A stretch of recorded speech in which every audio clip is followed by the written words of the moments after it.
Praise the lord. పరిశుద్ధమైన దేవుని నామంలో అందరికీ వందనాలు తెలియచేస్తున్నాను.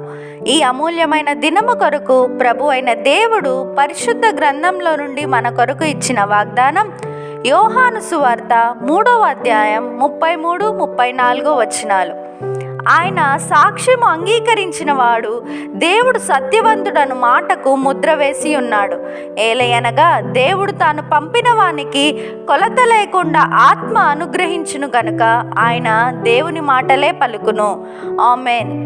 Verse of the day, John chapter 3 verse 33-34.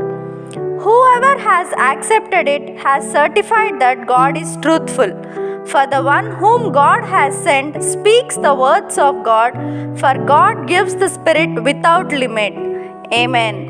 ప్రభు యొక్క కృపా సమాధానాలు మీకు మీ కుటుంబానికి ఎల్లప్పుడూ తోడై ఉండునుగాక. ఈ వాగ్దానం విన్న మీ అందరికీ ప్రియమైన యేసు నామంలో శుభములు తెలియచేస్తున్నాను. May God bless you and give you the desires of your heart and make all your plans succeed. Amen.